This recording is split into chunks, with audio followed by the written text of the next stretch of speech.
o Senhor tem para falar conosco, no nosso coração. Isaías, capítulo 53. Amém?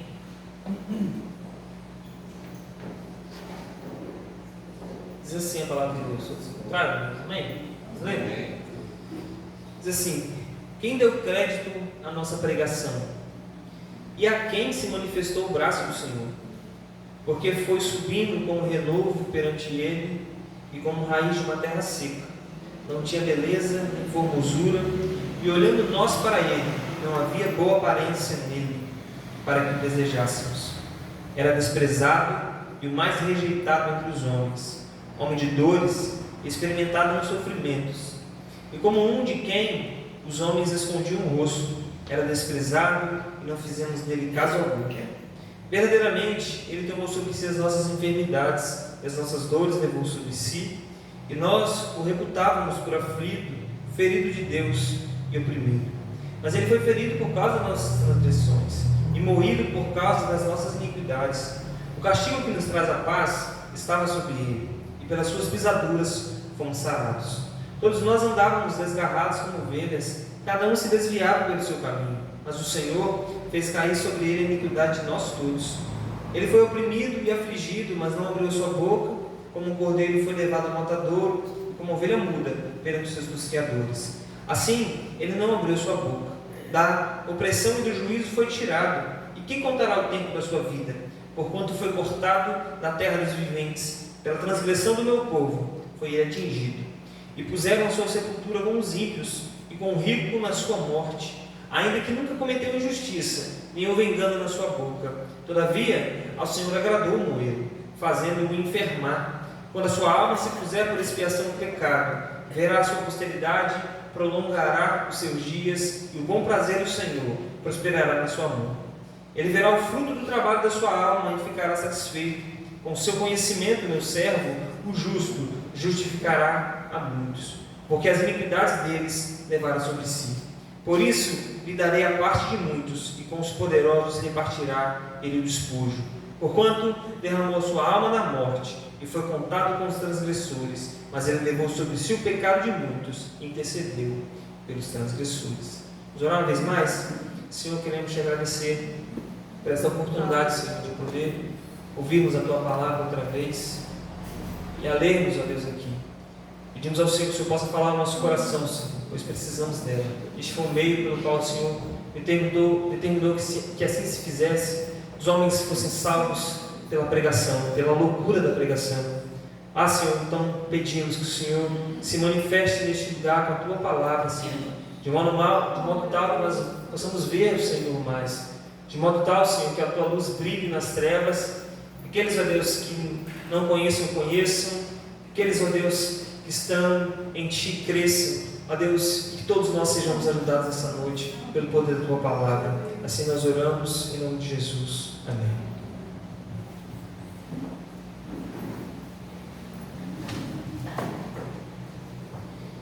Irmãos, todos nós aqui, com certeza, escutamos a palavra evangelho ou evangélico, né?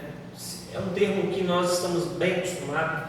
Vivemos num país predominante cristão, seja uma igreja protestante ou uma igreja católica. No fundo, as pessoas, nas suas vidas rotineiras, escutam falar sobre o Evangelho, sobre Cristo, escutam sobre a Bíblia de alguma maneira, e todo mundo sabe, todo mundo escuta que Cristo morreu na cruz, que um homem, algum tempo atrás, alguns 1000 anos atrás, morreu, né? É muito comum esse linguajar das pessoas, mas o ponto que nós deveríamos nos perguntar é o do porquê isso teve que acontecer. Por que alguém, há 2000 anos atrás, teve que morrer para nos dar a salvação, para nos proporcionar algum tipo de redenção, de salvação? Por que uma morte de um homem por algumas horas pendurado, morto pelo poder de Roma, rejeitado pelos próprios judeus, faz com que pessoas sejam salvas, pessoas sejam libertas? Por que a igreja se construiu? Por que pessoas se reúnem em determinados momentos e tempos de suas vidas e vão simplesmente louvar a um Deus, vão conhecer mais sobre Ele, estudar sobre Ele, de alguma maneira construir, fazer grandes elogios a Ele, prestar cultos? Às vezes as pessoas choram, outros se emocionam ao ouvir falar da pessoa de Jesus, e a pergunta é o porquê disso. Isso é que nós devemos pensar, do porquê que Cristo teve que morrer, porque Ele morreu. Nós lemos este capítulo, irmãos, de 53, o livro de Isaías, um profeta que viveu muitos anos antes de Jesus. Eu não me ative ao tempo exato, do tempo da profecia a qual Isaías escreveu este livro. Se sabe que foi bastante tempo antes que Isaías profetiza esse texto. Ele diz que o homem no futuro ia sofrer, como nós lemos aqui, como os irmãos prestaram atenção, alguém iria sofrer e pagar por a sua morte viria a acontecer e de alguma maneira pagaria um crime, né? E nós vemos aqui a descrição exata da pessoa de Jesus. Há uma descrição assim clara, evidente do que aconteceu anos para frente, que foi o Cristo ser crucificado. E quando nós vemos isso, irmãos, nós vemos a beleza do que é o Evangelho, a beleza do que é a Bíblia. Ela é muito central em uma coisa só. O centro está na morte de Jesus. Toda ela, de Gênesis a Apocalipse, se você tiver coragem de ler todos os capítulos e versículos, você vai observar que o centro dessa história é este ato naquela cruz. E Isaías vai falar sobre isso. E quando nós vamos ver aqui, nós vamos ver o ministério de Jesus, como esse ministério aconteceu. No capítulo, do versículo 1 ao versículo 3, nós vamos ver como Cristo foi humilhado, como Ele foi rejeitado pelos homens. E vemos, irmãos, que após o ministério de Jesus acontecer, muitas pessoas rejeitaram a Jesus. Muitas pessoas olharam para Jesus e o desprezaram de algum modo, de alguma maneira. O versículo 1 inicia: quem deu crédito à nossa pregação e a quem se manifestou o braço do Senhor. Em João capítulo 6, irmãos, Jesus prega um sermão em que no dia anterior ele havia multiplicado os pães. Quando ele diz para aquele povo comer e beber da sua carne, comer da sua carne e beber do seu sangue, esse povo deixa Jesus e se retira. E Jesus vai citar exatamente essa parte do texto: quem deu crédito à nossa pregação. E muitos discípulos abandonam Jesus, porque aquele sermão era duro de se escutar. O texto continua, segundo Isaías coloca aqui: e a quem se manifestou o braço do Senhor? Como que Deus se manifestou neste mundo, manifestando a obra de Deus aqui? Só que o ponto é, ninguém deu crédito a esta pregação. Todo mundo que a escutou, no ministério de Jesus, Jesus não foi valorizado como deveria ter sido valorizado, ao ponto de ter sido morto, ao ponto de o levarem à cruz. Percebe-se então que Jesus e a sua fala, a sua pregação, era rejeitada pelos homens. Os homens daquela época, os fariseus, saduceus, os judeus de modo geral, rejeitavam a pregação e o ensino de Jesus, porque ele era um ensino muito duro contra eles. Ele ensinava que os homens deveriam se arrepender, os homens deveriam se arrepender dos seus pecados, porque o reino havia chegado. Era uma pregação rejeitada, que as pessoas não davam crédito. Outra coisa que nós podemos ver no ministério de Jesus é o que se encontra no versículo 2: porque foi subindo como renovo perante ele, como raiz de uma terra seca, não tinha beleza nem formosura, e olhando nós para ele, não havia boa aparência nele para que o desejássemos.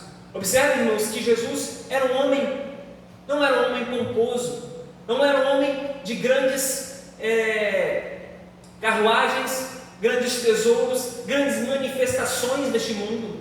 No entanto que, como disse em João 6, que Jesus multiplica pães e peixes, os homens querem fazer Jesus rei, porque ele multiplicou pães e multiplicou peixes. Jesus falou assim: vocês não estão vindo pelas obras que eu fiz, mas porque eu multipliquei ontem pão e peixe. Eles queriam fazer Jesus rei. Então, um Jesus pomposo, um Jesus que tiraria o poder de Roma sobre Israel, aqueles homens com certeza aceitariam esse Jesus, com certeza esses homens abraçariam esse Jesus. Só que o texto diz que ele não tinha beleza, não havia formosura, não havia boa aparência nele, para que o desejássemos. Quando ele vai pregar na sua cidade, irmãos, quando ele prega na sua cidade, as pessoas dizem: quem é este homem? Ué, ele é o filho de José, o carpinteiro? O que ele está falando? As pessoas não creram nele. E diz o texto que Jesus não pôde fazer muitos milagres ali, porque as pessoas não criam em Jesus. Jesus não veio de forma pomposa, ele veio de forma humilde e simples. Então ele foi desprezado, não havia beleza e formosura nele. Ele não era um homem, irmãos, de uma beleza exuberante. As pessoas olhariam para Jesus, seria provavelmente uma pessoa que passaria por você e você não olharia duas vezes para ela. Seria uma pessoa extremamente comum, extremamente simples. Porque Jesus, irmãos, ele nem era um homem horroroso no sentido de chamar a atenção, um homem desfigurado de alguma maneira, mas também não era um homem belo, lindo, que chamaria a atenção das pessoas também. O texto fala que ele não tinha beleza nem formosura, e olhando nós para ele, não havia boa aparência nele para que o desejássemos. Era um homem comum, era um homem simples. Este era, irmãos, o início do ministério de Jesus. Ele se humilhou as partes mais baixas, se tornando um homem extremamente simples, extremamente comum.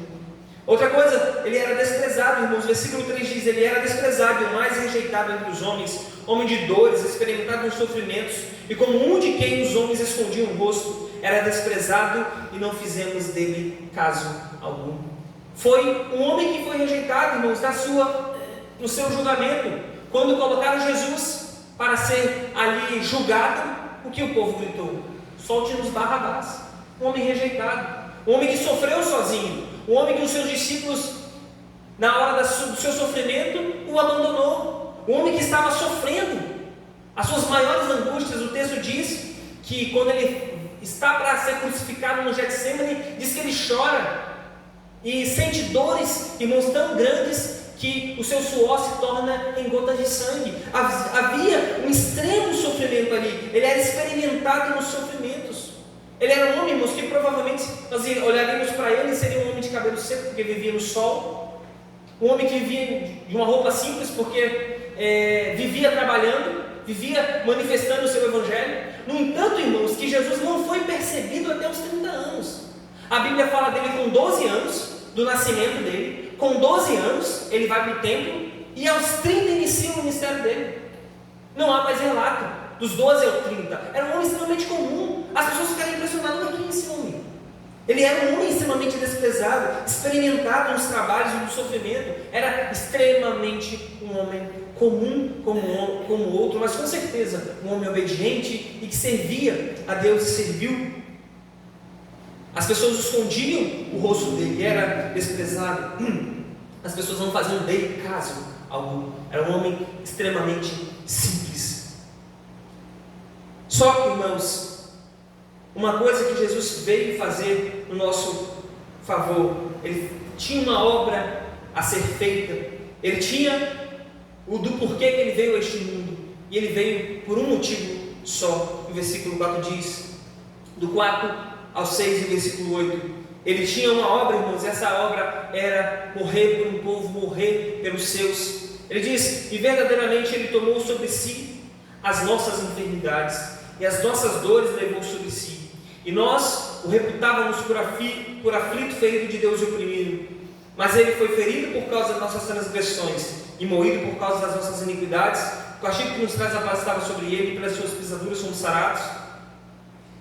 Todos nós andávamos desgarrados como ovelhas, cada um se desviava pelo seu caminho, mas o Senhor fez cair sobre ele a iniquidade de nós todos.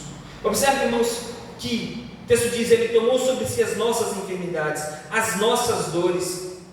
Ele foi ferido por causa das nossas transgressões, nossas iniquidades. Nós andávamos desgarrados como ovelhas, nos desviava do caminho, mas o Senhor fez cair sobre a iniquidade de nós todos. Observe, irmãos, que Jesus veio fazendo uma obra por um povo. Observe que ele veio fazer uma obra por alguém. Paulo fala, irmãos, em Romanos 6, que talvez por um justo alguém ouse morrer, mas Deus prova o seu amor para conosco em que Cristo morreu por nós, sendo nós ainda pecadores. Ele, irmãos, então, toma as nossas enfermidades, dores e os nossos pecados. A obra, irmãos, de Jesus tem um único objetivo: levar os pecados dos homens sobre a cruz, levar sobre si a própria iniquidade dos homens. Não havia, irmãos, um objetivo maior de Deus neste mundo. O único objetivo e a única missão de Jesus era esta: levar os pecados dos homens até o fim, até a sua morte, a fim de que os homens pudessem ser livres desses pecados. Nós vamos ver, irmãos, que Ele não só levou sobre si as nossas iniquidades, Ele não só levou sobre si os nossos pecados, mas Ele também fez isso de forma humilde, simples e mansa. O versículo 7 diz: e Ele foi oprimido e afligido, mas não abriu a sua boca. Como um cordeiro foi levado a matadouro, e como a ovelha muda perante seus tosqueadores, assim Ele não abriu a sua boca. Uma ovelha vai para o matadouro e não é escandalosa. Assim foi Jesus. No Getsêmanis, outra vez repito, Ele orando, Ele disse ao Pai: Pai, se possível for, passa de mim esse cálice, todavia faça a tua vontade. Jesus pediu que Ele sabia que Ele ia passar por um sofrimento extremo e terrível, mas mesmo assim Ele disse: faça a tua vontade. Ele foi como uma ovelha quando as pessoas o chicoteavam. Ele foi mudo perante seus tosqueadores. Quando no seu julgamento perguntaram para Ele: você não vai dizer nada da acusação que faz contra você? Você não vai dizer nada? E o texto diz que Ele ficou calado o tempo todo. Ele não respondeu em nenhuma vez. Ele foi mudo perante seus tosqueadores, como aquela ovelha que poderia ser morta. Ele na cruz, irmãos, Ele não blasfema de Deus, Ele não retrocede no seu caminho, Ele não reclama, Ele não joga a culpa ainda assim no povo, porque Ele diz: Pai, perdoa porque eles não sabem o que fazem. Era uma ovelha extremamente muda, extremamente humilde, extremamente simples. No meio da maior dor, do maior sofrimento, Ele ainda suportou de forma humilde e mansa. Ele próprio disse, irmãos, que Ele é manso e humilde de coração. Ele falou. Outra coisa, irmãos, versículo 8 continua: da opressão do juízo foi tirado, e quem contará o tempo da sua vida? Porquanto foi cortado da terra dos viventes, pela transgressão do meu povo foi Ele atingido. Ele foi trazido ao juízo, irmãos, e foi morto e foi tirado da terra, de forma cruel, na morte mais terrível. A história diz, irmãos, que a morte romana era a morte mais terrível. O homem ficava pendurado na cruz por vários dias até morrer. E às vezes os homens intensificavam a morte dessas pessoas que iam ser penduradas naquela cruz. Pendurava-se um criminoso, um assassino, e deixava ele lá sofrendo. E aí dava água para ele beber. E aí o sofrimento desse homem aumentava. Era uma morte terrível. Foi um juízo terrível que foi dado a Jesus. Ele foi cortado da terra dos viventes. E por um motivo, como já disse o versículo 8, pela transgressão do meu povo foi Ele atingido. Por conta dos nossos pecados foi Ele atingido. Mas, irmãos, Ele era perfeito e não havia nenhum pecado nele. O versículo 9 diz: e puseram a sua sepultura com os ímpios e com o rico na sua morte, ainda que nunca cometeu injustiça, nem houve engano na sua boca. Nós ficamos irados, irmãos, ficamos bravos quando nós somos injustiçados, não é verdade? Quando as pessoas falam de nós injustamente, quando somos roubados, quando acontece algo trágico conosco, nós ficamos aflitos porque, poxa, eu não merecia isso. Jesus também não merecia aquela morte. Jesus também não merecia ter sido castigado e morto. Ele fala: ainda que não cometeu injustiça, nem houve engano na sua boca, ainda assim, irmãos, Ele morreu por conta das nossas transgressões e por conta das nossas iniquidades. Ele era perfeito, irmãos, e não havia nenhuma mácula, nenhum erro para que Ele pudesse ser morrido. Porque o texto diz, irmãos, que Ele foi contado como um maldito. A Bíblia nos conta que Jesus foi morto e ao lado dele foi morto 2 salteadores, 2 ladrões, 2 homens que roubavam as pessoas, faziam maldades. No entanto, que um diz: se tu és o Cristo mesmo, desce da cruz e nos salva. O outro fala: você é doido? O que você está falando? Ele nenhum mal fez. Nós estamos pagando a pena da nossa vida, o que nós escolhemos fazer, essa é a conclusão daquilo que nós cometemos na nossa vida toda, morrer. Mas ele não merece morrer. Ele era puro, irmãos, e perfeito, e não havia mácula nenhuma nele. Todavia ele morreu pelos nossos pecados. Agora, irmãos, o versículo 10 vai nos impressionar, porque, irmãos, o motivo maior da morte de Jesus foi o motivo do próprio Deus. Deus quis que Jesus morresse na cruz. O versículo 10 diz assim: todavia ao Senhor agradou moê-lo, fazendo-o enfermar. Quando a sua alma se puser para expiação do pecado, verá a sua posteridade. Prolongará os seus dias, e o bom prazer do Senhor prosperará na sua mão. Ele não havia, irmãos, injustiça na sua mão, nem houve engano na sua boca. O texto continua, versículo 10: todavia ao Senhor agradou moê-lo. Foi do agrado de Deus, irmãos, que Cristo morresse pelos nossos pecados. Deus se satisfez, irmãos, com a morte de Jesus. Eu vou dizer o porquê daqui a pouquinho. O versículo 6 diz assim, no final do versículo 6, a parte C: mas o Senhor fez cair sobre ele a iniquidade de nós todos. Deus, irmãos, fez cair a iniquidade dos homens sobre o próprio Filho dele. Deus, o Pai, derramou, irmãos, sobre Jesus a própria ira, para que nós pudéssemos ser perdoados. A parte 4, o versículo 4, a parte C diz assim: e nós o reputávamos por aflito e ferido de Deus e oprimido. Ele foi ferido de Deus e oprimido. Foi do agrado de Deus, irmãos, então. Foi da vontade de Deus que Cristo fosse morto.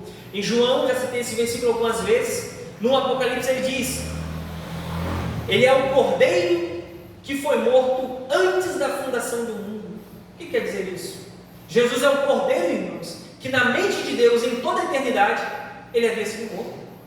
Para Deus esse era o plano A, e que não haveria mudança. Cristo tinha que morrer. Cristo tinha que morrer. Esse era o objetivo principal do Evangelho, a morte do Senhor Jesus. Só que, irmãos, Deus resolveu sacrificar o próprio Filho por um objetivo maior. Versículo 10 diz assim: quando a sua alma se puser para expiação do pecado, verá a sua posteridade. Aqui, irmãos, explica o cerne do Evangelho. Por que Cristo teve que morrer? Cristo teve que morrer para expiar os nossos pecados. O que seria isso? Você, irmãos, eu, os homens, devem a Deus. Quando a lei de Deus diz, irmãos, para nós não fazermos, para nós não quebrarmos ela, nós a quebramos. Nós mentimos, nós temos maus pensamentos, nós fazemos coisas erradas, nós de alguma maneira pecamos contra Deus de muitos modos. Se Deus, irmãos, eu acredito que todos nós queremos o meu justo, porque senão, irmãos, Hitler na sua vida passaria impune. Deus deveria fazer justiça com Hitler também. Só que, irmãos, Deus fez e houve um meio para ele nos salvar. Ele precisava expiar os pecados. E como que ele poderia fazer isso? Ele colocou os nossos pecados sobre a pessoa de Jesus e o sacrificou. E assim, irmão, retirou de nós os nossos pecados. E assim, retirou de nós a culpa dos nossos pecados e colocou sobre Jesus. O texto continua, irmãos. O versículo 11 diz assim: e o justo justificará a muitos, porque a iniquidade deles levara sobre si.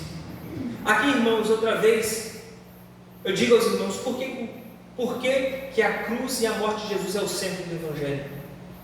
Porque, irmãos, você só pode se tornar justo diante de Deus se você olhar para a cruz de Jesus. Sabe por quê? Porque toda a sua justiça, que você tentar chegar, se aproximar de Deus, ela vai ser considerada inútil, porque nós não somos justos diante de Deus. Ninguém é, ninguém nunca foi. Nenhum homem que pisou nessa terra foi justo diante dele. E se Deus é justo, irmãos, e Deus o é, o que ele deve fazer então com pecadores, se Deus é justo? Se um juiz, irmãos, na nossa terra aqui, deixar passar em branco um ladrão que roubou, um homem que matou, um homem que fez atrocidades, todos nós diremos: esse homem não faz justiça, este homem, este juiz é mau, porque ele não cumpre com a lei.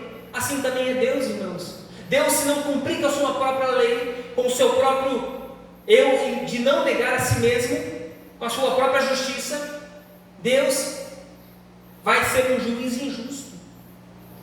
Só que, irmãos, Deus arrumou um jeito de nos perdoar e nos tornar justos. E como que Ele fez isso? Porque Ele levou sobre si a iniquidade de nós todos. O que Deus fez, irmãos? Deus pegou os meus pecados, colocou sobre Jesus. Pegou a justiça de Jesus e colocou sobre mim. Cristo morreu no meu lugar e eu posso viver. Cristo pagou o preço, então, irmãos, daquilo que eu devia. Vou dar um exemplo aos irmãos. Se você deve, por exemplo, 10 mil reais na praça, você tem uma dívida grande. Eu chego para você e digo: tudo bem, não preciso pagar essa dívida, eu quito essa dívida para você, eu pago essa dívida. Se você aceita o pagamento dessa dívida, você está quite, não por aquilo que você fez, mas porque alguém te ajudou. Mas se você a rejeita, a dívida continua com você.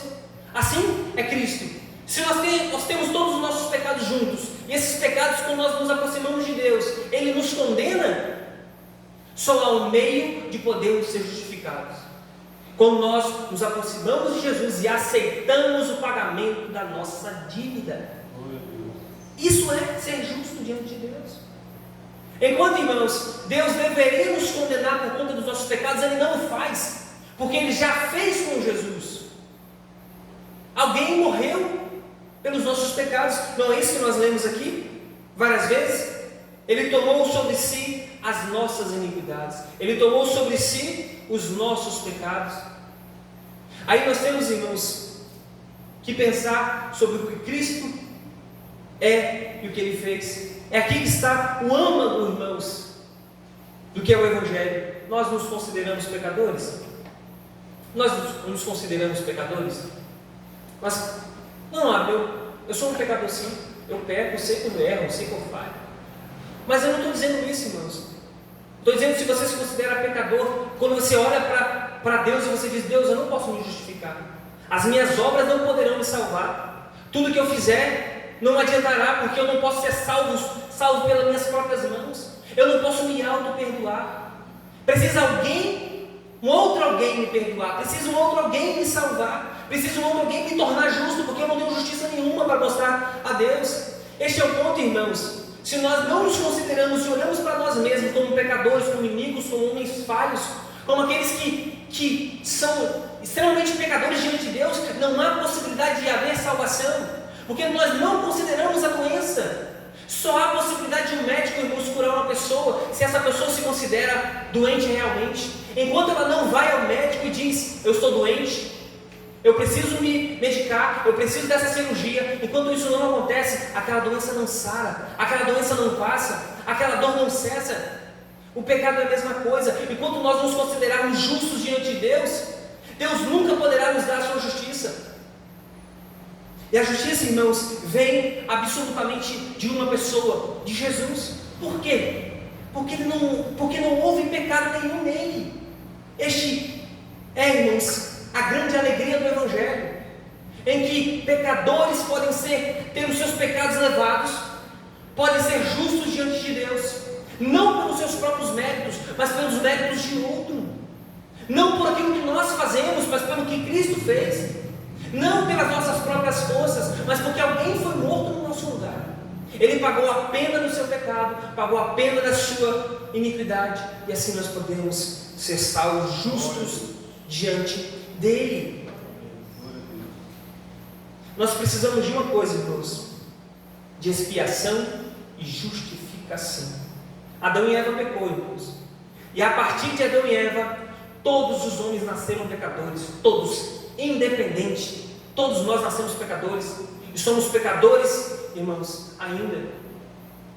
Deus precisa, irmãos, arrumar um jeito de nos salvar. Deus precisa arrumar um jeito de nos perdoar. Deus precisa arrumar um jeito, irmãos, de trazer esses pecadores para si outra vez. Ele faz, irmãos, por meio da morte de Jesus. Essa é a importância do Evangelho. Você tem em alta conta o Evangelho? O que você pensa sobre Jesus? Quais são os seus pensamentos sobre a pessoa dele? Por que uma Bíblia causou tanto impacto no mundo, irmãos? Por que um homem mudou a história? Isso é o que você tem que pensar. Essa vida, irmãos, por mais boa que seja lá de passar, nossos pecados só serão expiados na pessoa de Jesus. Toda a nossa confiança não pode estar em nós mesmos, irmãos. Toda a nossa confiança não pode estar nas nossas forças, nas nossas próprias justiças. Deus não vai aceitar isso, irmãos. Deus não aceitará isso. Deus aceitará a única esperança que Ele deu a este mundo, o homem, o seu Filho, o Deus eterno que morreu numa cruz e pode salvar os pecadores e trazê-los à glória e perdoar os seus pecados e trazê-los à sua presença. Isso, irmãos, é o que nós devemos pensar sobre a pessoa de Jesus. Não isso que as pessoas falam aí fora. Não esse evangelho que mente para as pessoas. Não o evangelho que engana as pessoas nas igrejas, que cobram absurdos dela, que faz com que as pessoas se endividem, gastem suas coisas, seu dinheiro e tudo mais. O evangelho da cruz é completamente diferente. As pessoas precisam se achegar a Cristo, irmãos, se considerar falhas, fracas, dependentes, irmãos. Então o nosso coração se sarará. Então o nosso pecado será perdoado. Então haverá salvação no nosso coração. Então haverá esperança. Todo o problema do mundo, irmãos, está único e exclusivamente em um ponto, irmãos, em que o pecado entrou neste mundo e os homens estão afundados no pecado em seus corações. E aqueles que têm o Cristo podem ser perdoados, podem ser salvos, podem ser justificados. Este homem morreu e sofreu. Ele era um Deus eterno, criou todas as coisas, não precisava de mim, não precisava de você. Não precisava de ninguém. Quem disse que ele precisava perdoar o pecado de alguém? Quem disse que ele precisava levar alguém para o céu? Mas ele fez por misericórdia, ele fez por amor, ele fez por graça. Ele não precisava morrer, mas ele disse, crucificado naquela cruz: Pai, perdoa, porque eles não sabem o que fazem. Pai, não leve em conta os pecados dos homens. Eles podem sim, pela minha morte, pela minha crucificação, serem salvos, serem livres, serem perdoados, terem direitos à vida eterna. Este é o Evangelho de Cristo Jesus. Irmãos, não há nenhuma esperança neste mundo. Não há nenhuma esperança. Não há absolutamente nada aqui, irmãos, que nos satisfará o coração, a não ser a pessoa bendita de Cristo Jesus. E a nossa falha está em observarmos Ele. A nossa falha está em não ver a sua misericórdia, não ver o seu amor, em não ver a sua bondade, e aproximar homens e salvá-los e perdoá-los e transformá-los.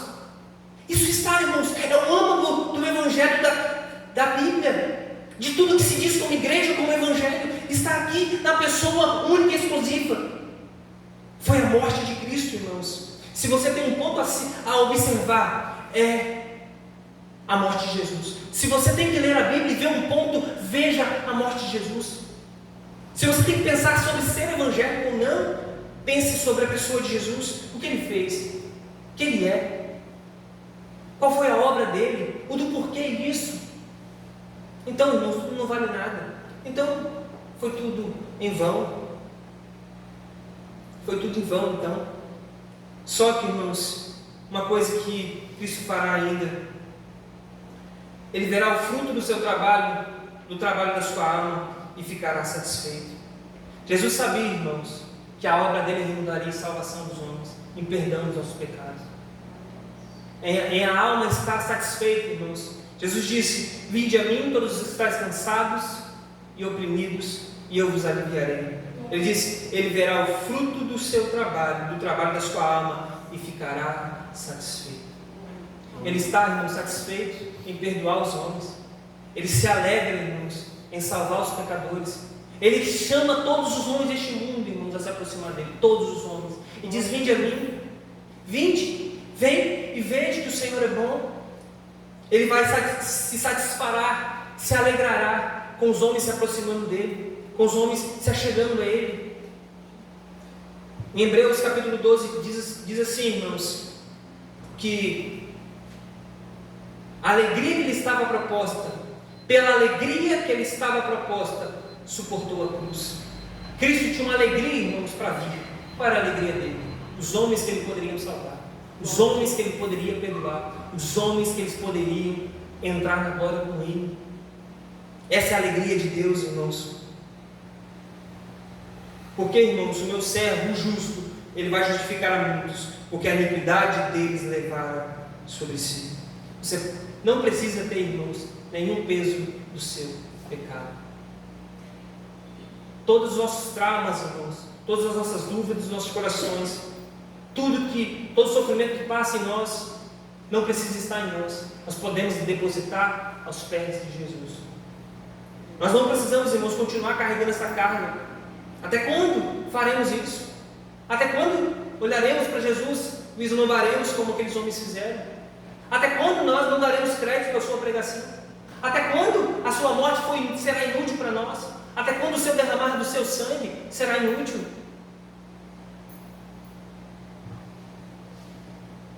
Aí ele fala, versículo 12, estou finalizando, irmãos. Por isso, lhe darei a parte de muitos, e com os poderosos repartirá ele o despojo, porquanto derramou a sua alma na morte e foi contado com os transgressores. Mas ele levou sobre si o pecado de muitos e intercedeu pelos transgressores. O texto diz: por isso lhe darei a parte de muitos, com os poderosos repartirá ele o despojo. Olha, irmãos, Jesus triunfou, irmãos, sobre a morte, triunfou sobre o pecado, triunfou sobre o diabo, triunfou, irmãos, nessa vida aqui, sobre todos. Colossenses, capítulo 2, irei rapidinho aqui.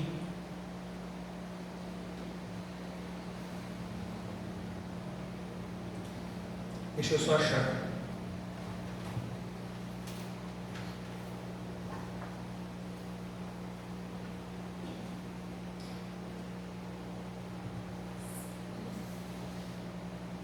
E que, havendo por ele feito, irmãos, a paz pelo sangue da sua cruz, por meio dele reconciliasse consigo mesmo todas as coisas, tanto as que estão na terra, como as que estão nos céus. Então, irmãos, Cristo, ele reconcilia tudo e coloca tudo em ordem. Ele tem a possibilidade de agora, irmãos. E o texto de Isaías diz que ele recolheu os despojos. Que é isso? É quando o homem chegava numa guerra, irmãos. Depois, pós-guerra, ele recolhia todos os ganhos que teve. O que será isso? É Cristo, irmãos, indo na sua batalha e vencendo. E ele vai recolher os seus frutos. E quais são os seus frutos?